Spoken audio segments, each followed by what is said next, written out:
మరో బ్రేకింగ్ చూస్తున్నాం. Phone tapping కేసులో పోలీసులు వేగం పెంచారు. ఫోన్ ట్యాపింగ్ కేసు కీలక ఆధారాలు సిట్ చేతికి చిక్కాయి. ఎస్ఐబి మాజీ చీఫ్ ప్రభాకర్ రావు ఓ ఛానల్ ఓనర్ను అమెరికా నుండి తీసుకొచ్చేందుకు పోలీసులు ప్రయత్నాలు ముమ్మరం చేసినట్టుగా తెలుస్తోంది. దర్యాప్తు బృందం కీలకమైన టెక్నికల్ ఆధారాలను సేకరించింది. ఇక కొండాపూర్లోని కన్జర్వేషన్ ఇన్నోవేషన్ ల్యాబ్స్ లో సోదాలు జరిపారు అధికారులు. 3 సర్వర్లు, హార్డ్ డిస్కులతో పాటు 5 మాక్ మినీ డివైజ్లు సీజ్ చేశారు. సంస్థ డైరెక్టర్ పాల్ రవికుమార్ కు పోలీసులు నోటీసులు ఇచ్చి విచారణ జరుపుతున్నట్టుగా తెలుస్తుంది.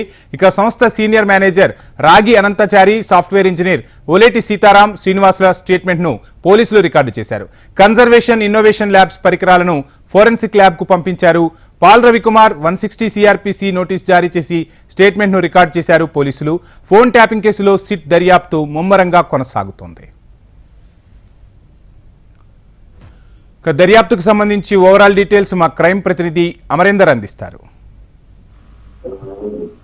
ఫోన్ ట్యాపింగ్ కేసులో పోలీసులు వేగం పెంచారని చెప్పుకోవచ్చు. దీనికి సంబంధించి ఫోన్ ట్యాపింగ్ కేసుకు సంబంధించి కీలక ఆధారాలను సిట్ సేకరించింది. అయితే ఎస్ఐటి చీఫ్ అయినటువంటి ప్రభాకర్ రావుతో పాటు ఓ ఛానల్ కు సంబంధించిన ప్రతినిధిని త్వరలోనే అమెరికా నుంచి కూడా తీసుకొచ్చేందుకు పోలీసులు అయితే ప్రయత్నాలు చేస్తున్నట్టుగా తెలుస్తుంది. ఇప్పటికే దీనికి సంబంధించిన ఛార్జ్ షీట్ కూడా దాఖలు చేశారు. ఎక్కువగా ఛార్జ్ షీట్ దాఖలు చేస్తేనే రెడ్ కార్నర్ నోటీస్ ఇచ్చి వాళ్ళను విదేశాల నుంచి ఇండియాకి రప్పించే ప్రయత్నం పోలీసుల ప్రాసెస్ అనేది ఉంటుంది. ఇందులో భాగంగానే ఇప్పటికే మరో ఛార్జ్ షీట్ కూడా గత 3 రోజుల క్రితమే ఇప్పటికే దాఖలు చేశారు. అయితే ఈ కేసులో కీలకమైనటువంటి టెక్నికల్ ఎవిడెన్స్ ని ఇప్పటికే ఆ దర్యాప్తు బృందమైనటువంటి సిట్ సేకరించిందని చెప్పుకోవచ్చు. కొండాపూర్ సంబంధించి అక్కడే ఏరియాలో ఉంటున్న కన్వర్జేషన్ సంబంధించిన ఇన్నోవేషన్ ల్యాబ్స్ లో సోదాలు అయితే నిర్వహించారు. సోదాలు నిర్వహించిన క్రమంలో ఇన్నోవేషన్ సంబంధించిన ల్యాబ్ లో 3 సర్వర్లతో పాటు హార్డ్ డిస్క్ తో పాటు 5 మాక్ మినీ డివైజ్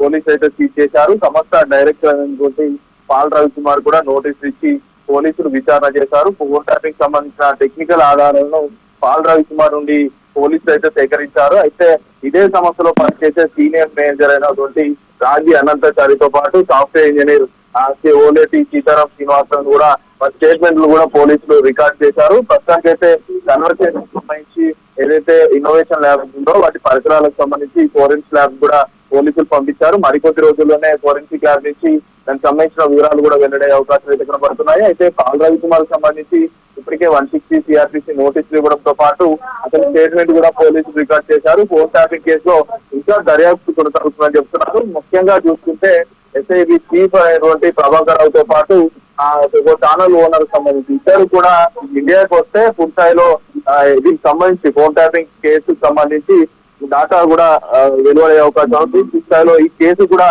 పోలీసులు క్లీన్ చిట్ ఇచ్చే అవకాశాలు అయితే కనబడుతున్నాయి. Thank you Amarender.